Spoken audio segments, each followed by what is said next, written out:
Hi. Hey, welcome everyone. Thanks a lot for coming tonight. So for the ones already knowing Talking Talent, this is the first time we are doing fully remote. And for the ones that don't know about it yet, during Talking Talent, we invite speakers on virtual stage to share their insights on the future of work. So this time we want to share our own expertise with all of you, followed by a panel discussion on best practices to transition hiring from on-site to a remote setup. And lastly, we hold a Q&A, so throughout the webinar, you can post questions in the box on the right. Before kickoff, I want to introduce Accelerate quickly. We a recruitment startup that offers an embedded recruiting service where our talent partners become part of your team full-time in order to hire great people for your business. Additional services we offer are executive recruitment and employer branding. So please get in touch with me after the event if you're looking for support in hiring. Otherwise, I'm Gabrielle, and with Prania, Daniel, Martin, we all talent partners at Accelerate. About myself, I'm currently working at Spectrum, which is an early stage startup, and we are setting up hiring from scratch. Prania, do you want to say a few words about Popcore? Sorry, I was trying to find the mute button. Yeah, hi, I'm Pragnya. I work for Popcore, which is a hyper-casual gaming company, and I will continue this presentation after Gabby's part and tell you a little more about my experiences there, but super excited. Okay, great. So maybe we can move to the next slide. Thanks. So as I already introduced the subject, we're going to talk today about how to switch to a full remote hiring process, especially in this time of COVID-19. But it's interesting to notice that this question of hiring by distance rose much earlier with a shortage of profiles like engineers. So it's several years now that recruiters are interviewing candidates from all over the world without seeing them once face-to-face. So hiring by distance is not a new hot subject, especially for tech startup companies. So from this observation, I'd like to be a bit more specific and ask, why are we so reluctant in applying a frame already existing for some positions to all the vacancies, and how to do it? So concerning the why, is that so difficult to apply a remote interview process to the whole company, I believe it's coming from a lot of fear. Like a lot of hiring managers are worried before a video interview not to get the candidate for who this person really is, or to meet their personality traits, and not being able to build an emotional connection. And all of that is essential for long-term relationships. So this fear is very much understandable. Like myself, I think I wouldn't get married to someone I only met online, right? But we can, thank you. But as we mentioned, some hiring managers are already very successful in recruiting their engineers with an 8 hours time zone difference. So how do they do that? I think they are not expecting to get married to the candidates, right? They don't believe that their scent or the strength of the handshake matters coming to competencies and cultural fits. Basically, this manager understands that gut feeling should not influence the final decision. For assessing candidates, these managers stay very employing a structured, anticipated, and repeatable process. So coming to our second part, how to put a structured process into place, I just want first to precise that structure should not be limited to full remote, right? Even later on, when candidates will be re-invited on site, please continue applying a very strong interview method. But at Spectrum, starting hiring by distance, we observed two things that pushed us to review completely our process. First of all, starting working from home, we felt how much we were trusting our gut feeling when interviewing, but on video, there is a huge diminution of body language, so assessing on instinct is much more complicated. So we understood we needed to rely on a more technical assessment of the candidates. Second result of working from home, we can't communicate spontaneously between us. So we needed a more documented process. And a few months ago, right, forced hiring by distance, we see today as a great chance to put into place a more professional, documented, and more reliable method on the long term. So you have 2 levels of preparation for the overall interview process that we're gonna see now. And then for each step of the interview process, we will see more in detail later. So coming to the overall interview process, we said we needed a more technical assessment resulting in a bigger number of stakeholders involved. So each interview has a different purpose, from motivation to technical skills, to cultural fit, to team fit. So each stakeholder is responsible for different types of questions, and we will see how to figure out these questions in a more detailed part. Of course, the more you have stakeholders involved, the longer the process will be. And because it's still easier to schedule online interviews with candidates, the speed is still there. So you don't have to fear a longer process when hiring by distance. At Spectrum, for example, for lead front-end, we managed to do it in 7 steps, 2 weeks. As well, candidates appreciate a lot meeting their peers during a team fit interview. It helps them a lot to get into our company culture. So it's definitely a step we're gonna keep at Spectrum for the long run. So on the slide number 9, we will focus on scorecards. So we said that for more technical assessments, that stakeholders were responsible for different type of questions and how to define these questions. We need to put into place some different questions per interview to know exactly what characteristic we are looking for in one position. So what's a scorecard? It's a document that describes exactly what you want a person to accomplish in a role. It's not a simple job description, but rather a set of outcomes and competencies that define a job well done. So a recruiter and the hiring manager responsible for the position will focus on describing what's the mission of the role, the outcomes, and the competencies. I'm not going to enter in details here. You can try to read quickly the examples I'm just showing you for a lead front end, but feel free to ask in the Q&A later on. For the next slide, so from this scorecard, we can build the interview guide for the first 3 steps of the interview process. For each characteristic of the scorecard, we ask a question undetermined, and this question will be asked during the screening call or the hiring manager call, or if it will be assessed through a challenge. So you can see here the outcomes of our scorecard. For each outcomes, I've put into place a question to be sure to assess this characteristic. And then in pink, green, or brown, we decide if it is me during the screen call or the hiring manager during the hiring manager call, or our lead front end who's gonna assess this question in regards of their own interview level. Next slide.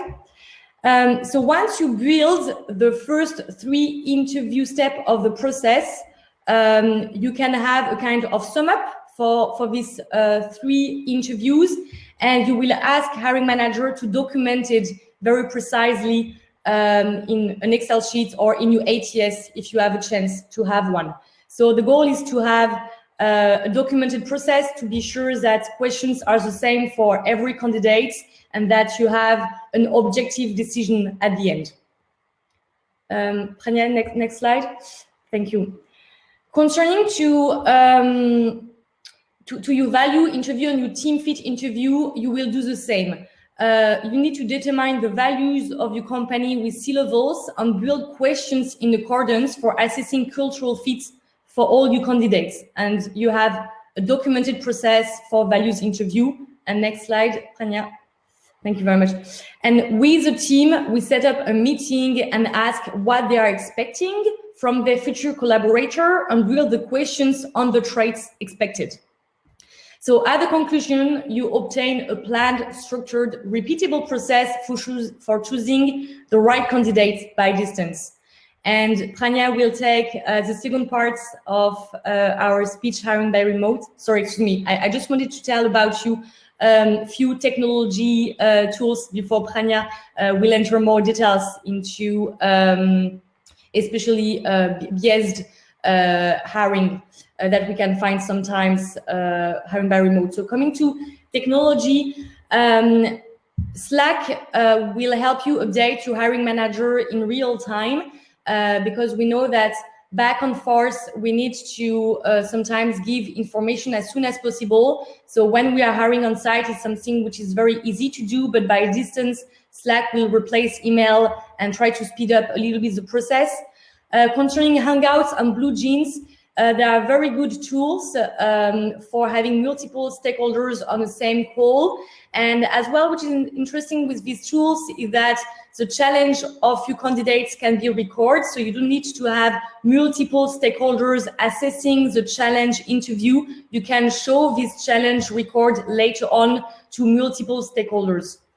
If you don't have a chance to have an ATS, for example, at Spectrum, we don't have an ATS, and that's fine, kind of fine, yeah. We use Jira for board visualization, so it's allow yourself for you hiring managers to see on which stage of the process goes one candidate from one another. So to move your candidates and see how they are moving through the recruitment process. And Drive, we're using Google Drive for documentation, for example, to center all our Excel informations I've just shown you earlier. And that's it for me. Thank you very much. Super. Thank you, Gabby. So yeah, now I'm going to continue from here on and tell you a little bit about what is different about hiring remote interviews. Let's get into it in a bit more detail. So firstly, as you know, I'm Pragnya. I'm a talent partner at Accelerate. And I told you, my client is Popcore, which is a gaming company where we successfully switched from on-site to remote hiring. I've also had experience hiring a remote engineering team a few years back at Vortex. So now that you know how to build a structured interview process, let's go into what the interview itself looks like. So if you, I just took this interesting picture here that's taking a little time to load. So let's look at some of the I just took 3 key differences that you have from an on-site to remote interview. Firstly, you get a glimpse into the life of a candidate. You probably see them in their most comfortable and natural state. However, you also get an insight into their attributes that might not be so positive. Probably a messy room or a poster that you're not a fan of. So you just get this rare insight that you can either use positively or negatively. What is also disappointing maybe is, as opposed to an on-site, there is a lack of maybe a small talk that you as a recruiter or a HR person usually would do on an on-site with a candidate. So if your final interview is only with a senior manager or with a founder, they might not have the experience to warm up or have some icebreakers with the candidate, and in this case it might all seem really one tone. And thirdly, your candidate might not even get an insight into the actual company culture or say the vibe of the office. So this office space that you have where once a candidate walks in and they go about seeing how sorry, can you still see my presentation? Because it's stopped doing it. Okay. Anyway, so the candidate doesn't get a real insight into the vibe of the company, and maybe they get a picture of a remote working culture, which, if not handled well, it might really be about misinformation. So these kind of differences, I think, can cause biases. So let's go into detail of what these biases can be. So firstly, these are unconscious biases that come into place because of these differences. And these unconscious biases cannot be removed, but we can be trained to be aware of such biases. And it's really easy to put people in boxes. And scientifically speaking, our mind uses instinct and not analysis to make these decisions. And we all know that interviews are, in general, really strange setups, right? They're artificial setups where we're just hoping that people behave naturally like this throughout the rest of their lives. But actually, in remote setups, it's probably taking it a bit too further as well. So the question really we want to ask here is, are there more biases when we work remotely? So I've taken a picture here. So probably say you're talking to a candidate, and then this is what you see in their room. So when you on the first glance, when you look at this, you probably see that the room is really messy, that there's a lot of stuff going on there, and as an instinct, you probably think, okay, this candidate is probably not going to be very organized at work. And this is a bias. This is a very classic, say, stereotype bias, where we put them in boxes and we're like, okay, before even asking them questions, probably the way they are in their actual lives doesn't really resort to their actual working culture. So it's really important to not take this as a generalization. Next, if you maybe look at this woman, you see that she's a bit nervous, and I've had actually hiring managers tell me that candidates are not excited during video interviews. But you have to really keep it in mind that this is one tone. You're just looking at someone on the screen. You're not giving them a chance to relax. And you are assuming that that one mood is basically who they are permanently. And this can be really dangerous. And this kind of a horn or a halo effect, let's say, is something where you take one negative or one positive attribute of a candidate and really drive your opinion based on that one specific attribute. So now that I've spoken about these biases or about these issues that might happen through video interviews, we can look at how we can avoid this. So I've taken this lovely picture from the movie How to Train Your Dragon. So not to say your hiring managers are dragons, but but it's very interesting when I see this movie and I realized, okay, there are maybe some analogies or some common points to draw between the way Hiccup trained his dragon Toothless to how we can train our hiring managers, we can train our interviewers, especially as recruiters. We have this luxury of making so many different calls throughout the week, and we have more experience. So this needs to be transferred. So I've come up with, say, 4 easy steps that you can kind of take away and use it to kind of quickly train your interviewers and get them on board, and something probably you can use yourself as well. So one is really know your interviewers, know along the line who is interviewing your candidate, not just maybe your hiring manager and the founder, but your candidate is probably talking to the team as well. And usually, say, in my experience, I found some of the team interviewing candidates to not be very experienced. So really know who they are, understand them, and you can do this by shadowing them even during remote calls. It's really okay to be like, hey, I just want to shadow you in your call, and we can give each other feedback. And this might be really useful to be very specific in feedback once you shadow them. Secondly, nudge them to be more structured. This has been really useful for me. So one, Gabby mentioned a lot about scorecards, and you can ask them to fill the scorecards or not have a sync or not proceed with the candidate. And you have the luxury of being remote, so you don't have to kind of face them by making this really strong call. So I've done this with my hiring managers. I've said, okay, I'm going to only organize a sync or move forward when you finish filling the scorecards. And this has forced them to do it, and has worked for me successfully. Thirdly, giving them a checklist. So in this, if you go in the detail of the scorecard, you can tell them clearly what skills they're assessing, because a lot of times, even in tech interviews, let's say on video, if your onsite is spread out into 3 different interviews, on video, you might have your tech interviewers doing a lot more of soft skill assessment when they're not trained for that. And this might become a problem, because they will assess your tech skills based on soft skills, and that is not right. So give them a clear checklist and say, this is what you're checking for. These are the skills that you are going to check the candidate for, so that there is a lot of clarity there. And lastly, we cannot eliminate biases in our lives. Of course, like I said, you can only practice and force ourselves to be aware of what might go wrong and be more structured. So interview and bias training in general is very important to kind of either you do a workshop yourself or hire experienced people to do these workshops. And always document your steps. So your catch-ups, your scorecards, and your tools, really document them during these times, so you know what will really work in the future. So even when you go back to on-site and you go back to your actual day-to-day functioning of the office, you have your documented steps of what has worked, and then you can share that when you go back to the company. Oops, sorry. Oh, yeah. And then we come to over communication. This is actually a word that we use a lot at Accelerate. And I realized the impact of this word, especially when we made this switch from hiring full-time to hiring remote.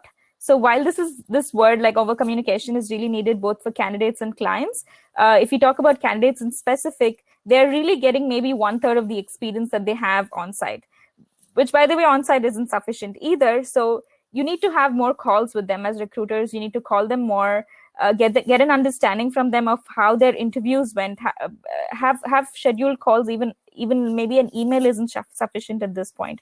Sometimes they might have not heard a hiring manager clearly, or your hiring manager wasn't very good at interviewing remotely. So get all this feedback from the candidates, establish a relationship with them when you're remote. Another easier way to do it is collective feedback after your hiring process. And it's really better to tell someone what they already know than to not tell them something that they actually needed to hear in the first place. And next we come to onboarding remotely. So I just wanted to cover this aspect a little bit, but if you want to go into detail at the end of our session, we will share an article where we really go into detail of all the different practices you can use to onboard remotely. This is a blog article that Accelerate has written. So these are a few steps that I think have really worked for me at Popcore, especially because I hired actually 5 people from 3 different time zones, and before they got their visas to move to Berlin, the whole COVID-19 happened, and they are now stuck in these 3 different time zones. But I fought for my candidates. I made sure that they got freelance contracts. And this was really useful because they are still engaged and they're still part of the organization, but the distance really still affects them. So what I did is to create this buddy system, really simple one. Slack has a way to do it as well. So you can also send them a welcome package. And it's really important to set clear expectations, sit with your hiring manager, and really understand what the candidate needs to achieve in the first, say, 3 to 6 months. And secondly, like I said, regular check-ins, message them on Slack. It gets a bit more easier once candidates are once candidates are hired, it's a bit easier to check in with them because you have a regular means of communication. And another checklist that we use is Trello at Accelerate, and this is really useful because at Trello it gives you a list of all the tasks that you have to do, and if you and the candidate also have access to this checklist, you can see how much progress who's making and know exactly what still needs to be done. So yeah, it's a really great time right now to reflect on what's worked and what hasn't worked right now, and especially, like I said, when you move back on site. So really document your best practices, reiterate that with your team, and you can really together become a better company. Change is really not easy to come by, so it's really important to be patient. It's all these changes, especially as human beings, we're not used to it. So it's important to be patient. It's important to be vigilant as well.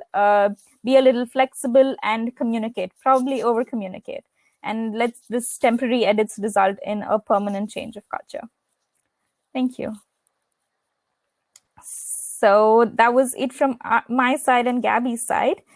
And now we will move on to the Q&A and answer your questions.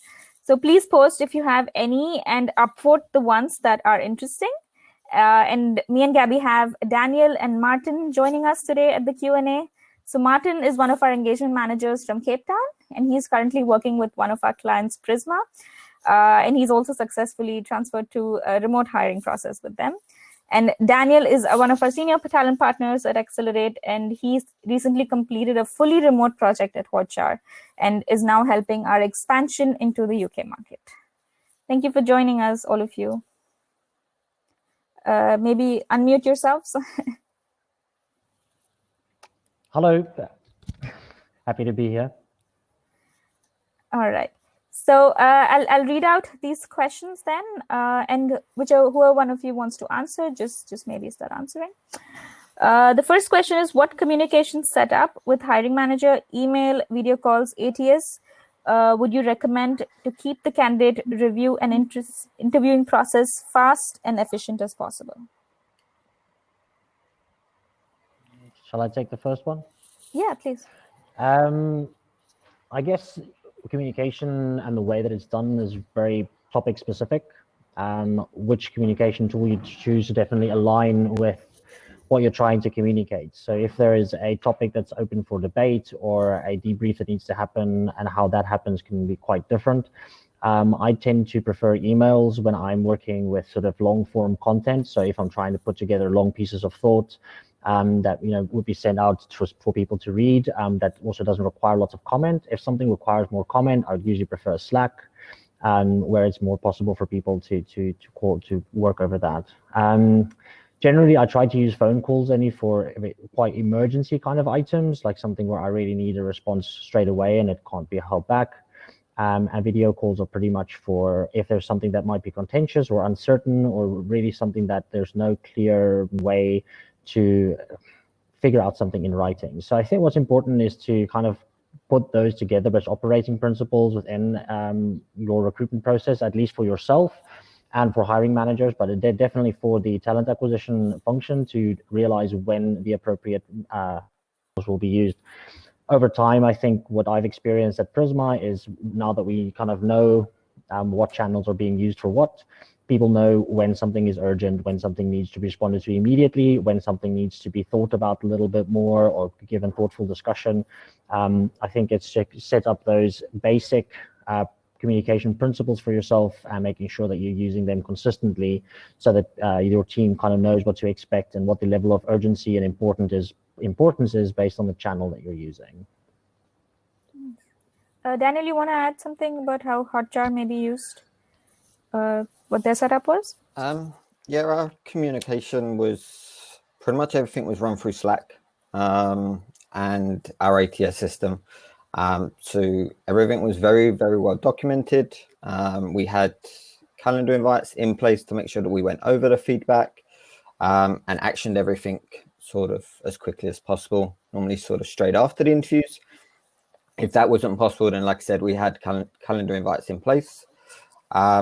And then other communication setups that we used Trello often. I know that's not a communication tool, but we made the notes via Trello. So we made our interview notes, we made our technical task notes on Trello, so everything was there visible for everybody to see, so that it could be easily communicated across the teams.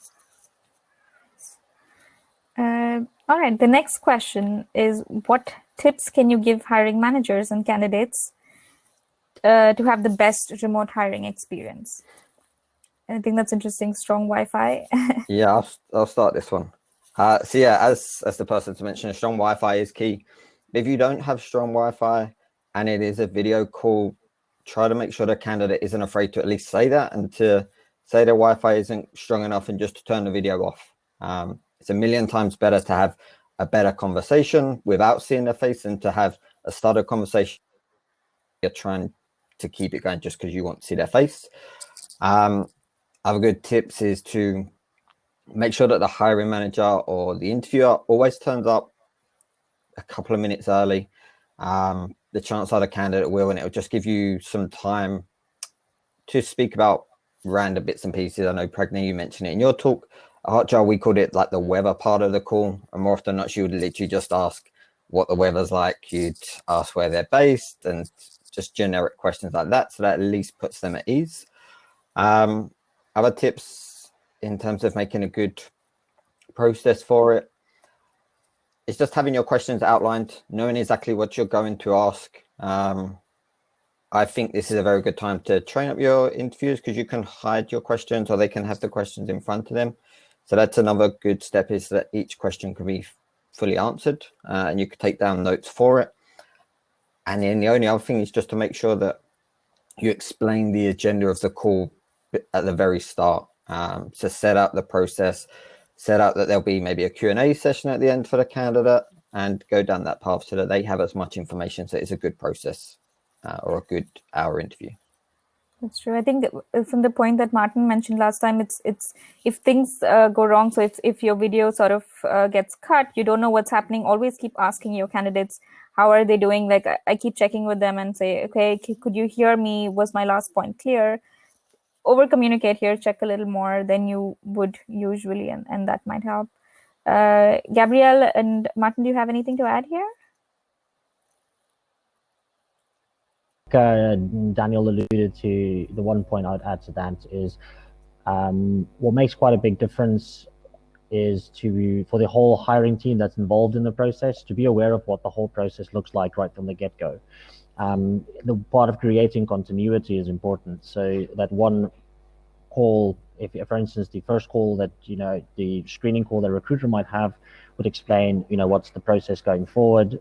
If then there's a hiring manager call at some later stage where they would at the end of the call then explain what's happening after their call. I think one of the things that can really harm candidate experience, especially from a remote perspective, is that there's a lot of chit chat that usually wouldn't happen usually would happen in a on-site experience where somebody goes and they're just kind of talking while they're walking from the door to the office, and a lot of those conversations aren't there. And a lot of those things, when you're walking someone to the door, you'd say, okay, we'll call you at this. You kind of are prompted by these weird physical sort of, what do you call it, little tips that the environment gives you. But in remote, you don't have that. So for people to kind of know, or to definitely know, and have lots of certainty with, thank you so much for the call. The next step's going to be this and this, and then the next person must know what the next steps are going to be, and the next person must also be confident that they know what the next steps are going to be.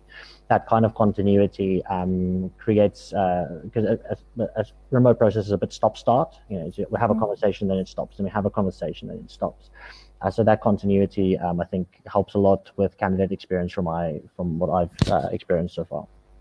It's really interesting. So you think as a recruiter, you need to kind of own that process of continuity, or do you pass that on as well to hiring managers and explain that they should also kind of take the baton and move forward? Absolutely. I think one of the key things, and that this applies to all recruitment, is that effectively the hiring is being done by the team as a whole, and that recruitment is just a facilitator and a sort of knowledge base and a subject matter expert perhaps, but is definitely by no stretch of the imagination responsible for the whole process in executing it successfully.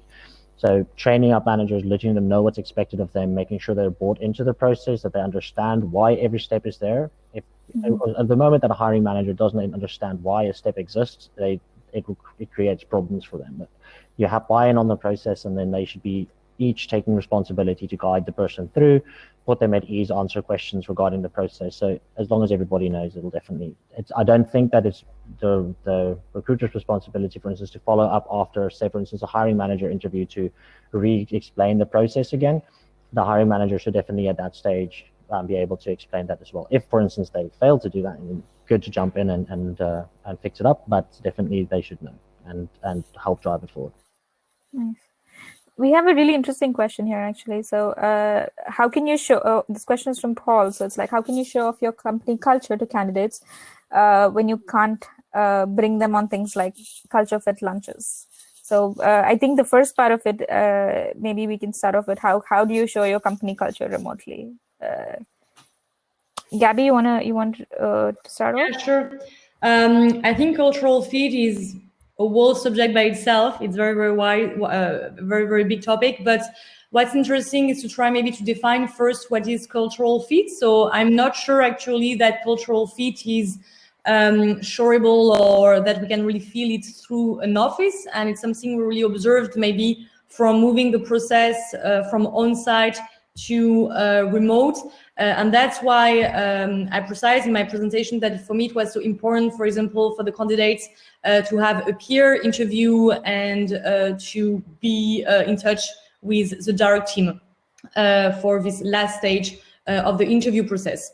So what we understood first is that the culture is passing through the people, and there is not so much difficulties in showing the culture of your company, even though the candidates cannot come at the office. I think it's sometimes even easier, to make them understand the culture through the team, through the people. So an interview by distance is much more accurate than just making your candidates come to the office for 2 interviews, meeting the CEO and meeting the hiring manager, and that's done. And it's done because we think that through the walls of the startups or through the vibes, the candidates will have a kind of a glimpse of what is your interview culture. So let's try to have your candidates meet as much as stakeholders as possible, And at Spectrum, for example, we do it through a peer interview. And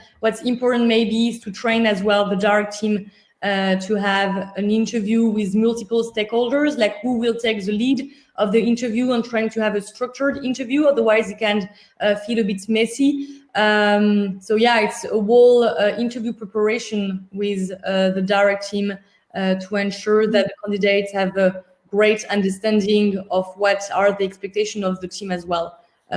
So there is a kind of back and forth of demonstration. Yeah. Daniel, how about for like a remote company in general, like Hotjar? Yeah. How did they establish their culture in the first place, or their values that were resonated maybe remotely? So the values were actually voted by the whole team. So on their offsites, they regularly go over their company values and they vote which ones they feel are still being used within the company. So they can change every sort of 6 months. But once they kind of get to their values, and then how they show off those values and how they show off the company culture, is they have a lot of information online. If you go on their website, they have recent offsite trips that they showcase who they are. They have various talks from the CEO, they have talks from the CTO, they have countless different articles. So I think in times like now, when everyone is switching to remote, that is something that is super crucial. So being as open and honest before someone gets to interview with you will then help throughout the interview process, because then it will involve, as much as it is going to be very, very good to get in as many different stakeholders. And I agree with Gabby on that part. But you can then answer a lot of the questions earlier. So then those conversations with the stakeholders can be slightly more informed. So then the stakeholder isn't having to go over the very, very basics. They can go into more personal stuff and more company stuff because the candidate would have already read it. And then you should, in theory, be getting people that are already interested in the company start applying for you, rather than just applying for the job. So getting as much information online and on your website is crucial, because like we said, they can't see your office, they can't come in, they can't feel the vibe, they can't hear the buzz of the office, see any of the cool trendy things that you've got going on. So for now, you need to sell that, and the best way to do that is in your own words, to write it and then have it with the stakeholders as well. I think what's also interesting, it's a really interesting point you mentioned about having more articles.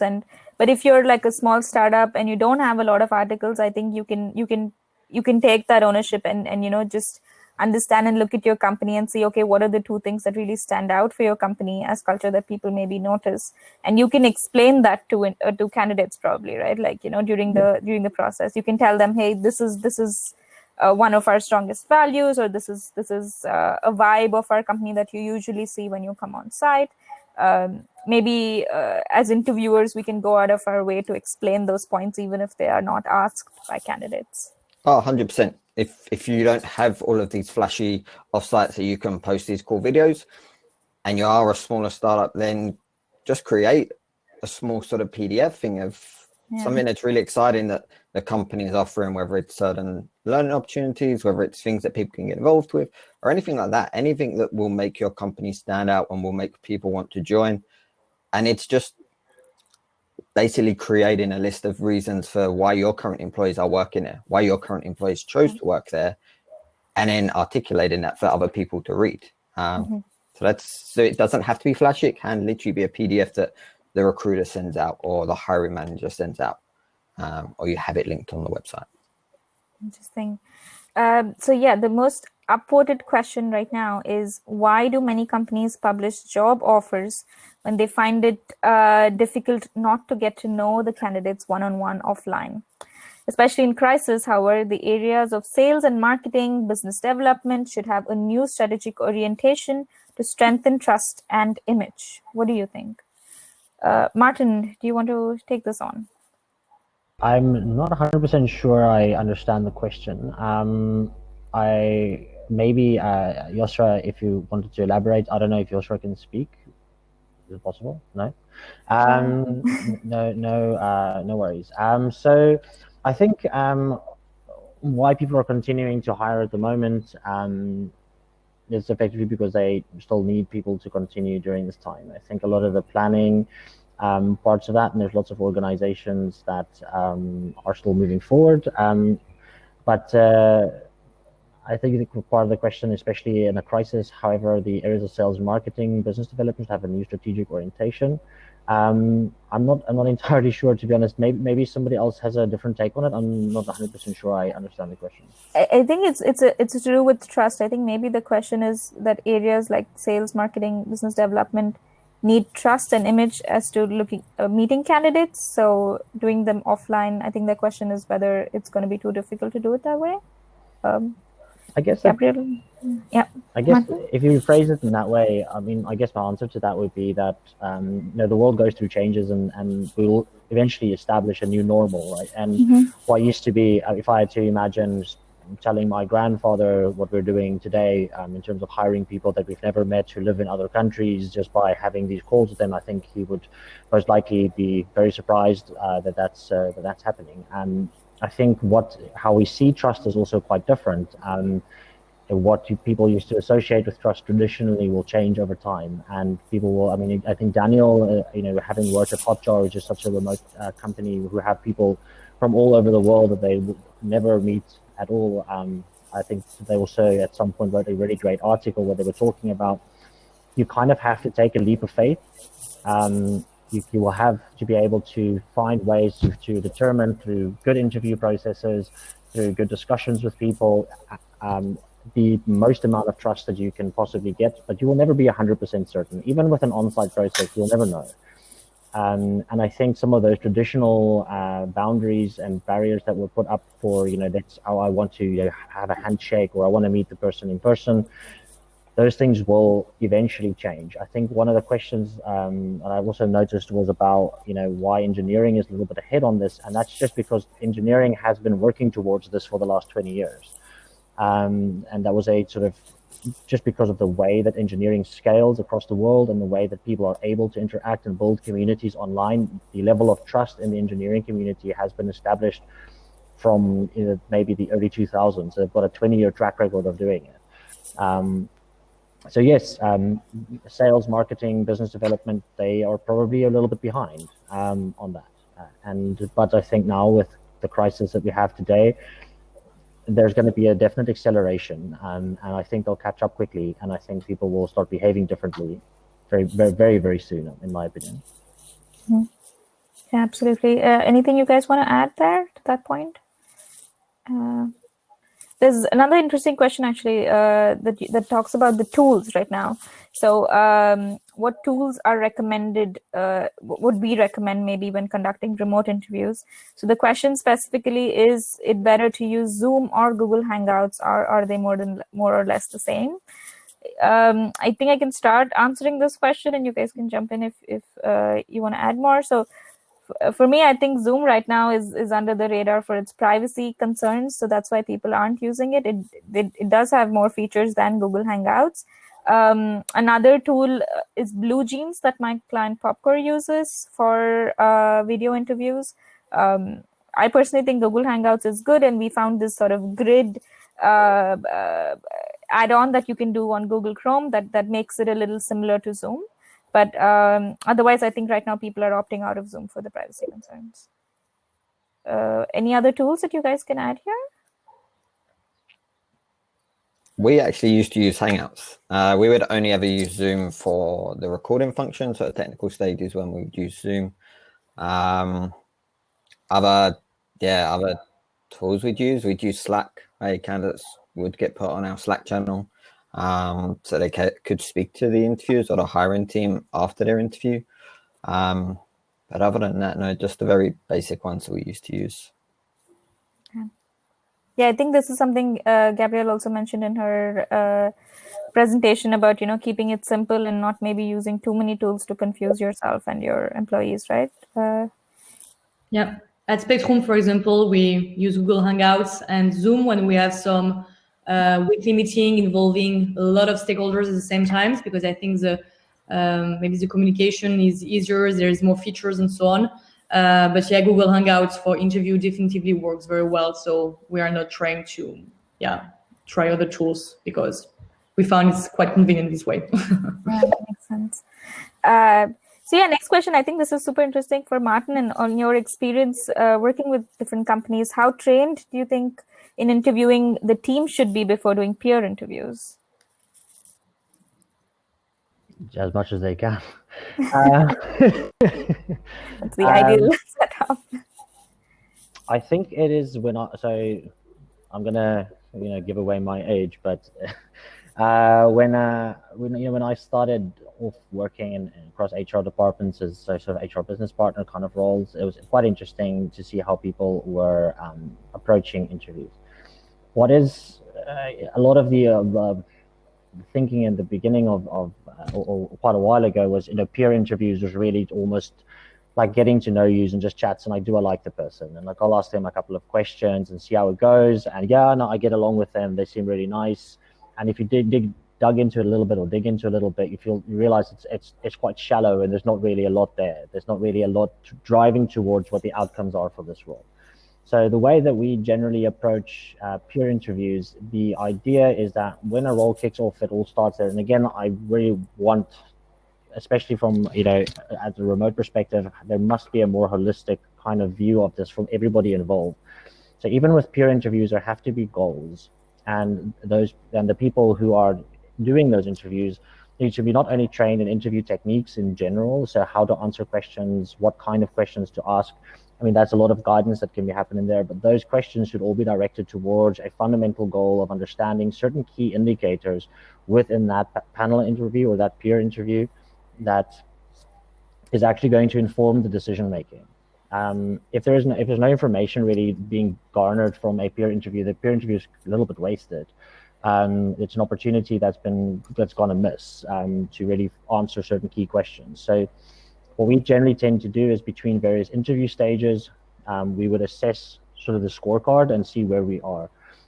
We'd have a general map at the beginning, map that out, and then we would kind of train and provide information on like what are possible questions, what does a good answer look like, what does a bad answer look like, or what's a negative, a positive indicator within various questions built on the scorecard, to make sure that and in those peer interviews, those people are responsible for providing that input to the hiring team at the end of that interview. So they should be able to come back and say, we're, for instance, concerned about, one of the things we haven't spoken about is how this person collaborates with others. The peer panel should then go in, and at least one of them will be charged with the responsibility for obtaining some kind of indicator or some kind of signaling from the interviewee in terms of how they might perform on that. And it does require quite a bit of training initially, but I think people catch on to it quite quickly, and over time it becomes more natural. But yeah, definitely proper planning and the planning of questioning and what the purpose of those questions are is essential to having in every interview stage, including the peer interviews. Interesting. I think this brings out a very interesting, another interesting question about casual interactions. So I've always been skeptical about these casual interviews or team fit interviews that I think some of you probably are, but I'm curious to hear your opinion in general about what you think of casual lunch interviews or casual interactions, and how much of that is actually useful for during an interview process. I'd say it all depends on what you're looking to get out of it. If the peer-to-peer interviews or casual interviews, if they're for the candidates, then they can be very useful, because that's the opportunity for the candidates to ask questions, see if they bond with the team, see if they get any information. If it's for the company, then they can be kind of very difficult to take the feedback properly, because there can be a lot of biases in there. If the candidate says the wrong thing, as silly as it sounds, it could be the wrong thing about a sports team or something like that, then automatically the person has a kind of negative view, or they just may not like the way they speak or something like that. So in that case, they're not very helpful. But if it's for the candidate, then it can be super, super helpful to get to know more about the company. So I think you need to go in knowing what the purpose of them are. If it's for the company, then as Martin said, they need to be very, very trained. They need to know exactly what they're asking, what their boundaries are, and what they need to find out. They need to know what the purpose of it is. If it's for the candidate, then you just let them have free reign. Let them have fun. Let them talk. Let them get an understanding of the culture, because that's how they'll get it. That's how they'll fully understand the company that they're joining is by speaking with people that are doing their work every single day. Absolutely true. What do you think, Gabrielle? Yeah, I'm completely following Danielle's advice on that. I think it's very useful for candidates indeed, but a lot of biases if teams are not prepared. And yeah, I'm really for a documented process and the prepared interview in advance and knowing exactly which questions you are asking at which moment for what purpose. And this structured interview I've been talking in the first part of the presentation is not present in a casual talk. So indeed. Have any of you had experiences with interviewers coming back with comments about candidates that are probably biases? I know this is not part of the question, but I'm curious as a follow-up as to how you deal with it when interviewers come back and say, okay, this is something, and this is why I'm rejecting a candidate, and that's clearly a bias. Yeah, it's interesting because from when you were, so usually we are doing the peer interview and just after there is a casual lunch, but sometimes it was a casual lunch and then the peer interview. And depending on what we were doing first, there were a lot of influence, for example, in the peer interview. If the peer interview occurs to happen well and the team had a high opinion on the candidates, the lunch would happen quite well and they won't take too much the negative biases into account. But on the contrary, if the lunch didn't seems to give them a nice vision of the candidates, then it will determine a lot as well how the peer interview will happen later on. So yeah, we can see, right, a lot of influence in both of them. So I won't, for example, do again the lunch and then the peer interview, but always the other way around, because first the facts and then the emotions, let's say, but don't let the emotion going on the factual. Do you have any examples, Martin or Daniel, on any biases you heard from interviewers during those times? No names, though. Not specifically. We avoid any kind of interaction like that if it's not purposefully driven towards a scorecard outcome. So if you don't have a specific purpose for a discussion to happen, we try and avoid those. So I don't have any immediate examples. Okay. No, Daniel, not getting into this. All right. So there's one question that about tech people. I think we can put that up here about his question. How tech people are easier to hire remote. I think Gabrielle started the presentation with this. So because devs in front end, full stack are often hired working remote, but other units are more offline in hiring processes. But now still a need in crisis, maybe a better understanding. Martin, I think you started answering this question. Do you want to go into it in a bit more detail? Yeah, so I think it's, again, sort of my take on that is I've been kind of involved with the tech community for quite a while. And if you even look in South Africa, there are loads of people where I come from in Cape Town that work remotely for companies in the United States or in Europe or across the world. And this whole infrastructure has been set up for a very long period of time. It's not something that happened overnight. It's not a particular characteristic that's like being able to work remotely is not a characteristic that is unique to engineering because of how engineering works, but also because that's the way that engineering drove the direction that they drove themselves over time. This is just how it kind of naturally happened. If all sales had always been, orientated to trying to be online, then today we would have had the same situation for sales. There was a sense of traditionalism in sales for ages where people would believe that you need to meet people in person. Those sort of ideas are stubborn, right? People don't change their ideas over time very quickly. People take time, and they need to be able to see that what can be accomplished online or in person can also be accomplished online, and maybe there are even some hidden benefits that they're not aware of that I think a lot of people are discovering right now. I think digital marketing, for instance, is another example of a community that's highly online driven. They can do they're very comfortable with instilling trust and handing over large projects to people without ever meeting them. But that also comes from a culture that was kind of born out of Google Ads and that whole sort of the whole AdSense framework coming into being in sort of the early 2000s as well. How it is also interesting in the fact that there is an argument nowadays that almost all companies are now going to become tech companies to some extent. It's difficult to run a recruitment agency business without really having some grasp of. Everybody has engineers now, like banks have engineers and sales company have engineers building software and platforms. And I think a lot of the learnings from the engineering community will start filtering down into the other areas. I foresee that actually changing quite quickly. Even in like very physical areas, like things like medical, like the medical industry is even embracing lots of online tools at the moment. Another one of our clients is very engaged in that, and it shows you like where the world's heading to, and lots of these traditional companies are rethinking what they can actually do online and what's necessary to do in person. Like for instance, a good question is, do you if you have a flu and you need a prescription for antibiotics or something from the doctor, do you need to go see the doctor in person? That's an interesting question. Like, do you need to? And people are now asking those questions more successfully.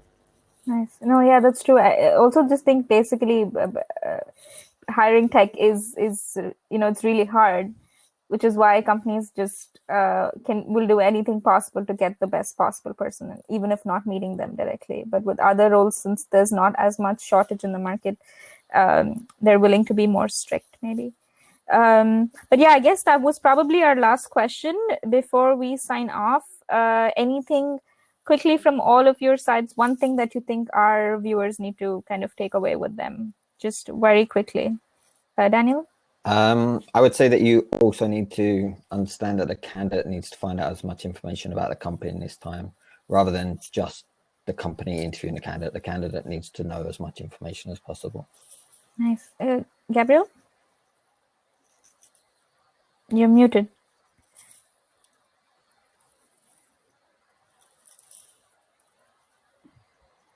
Yeah, it works. Sorry. Thank you.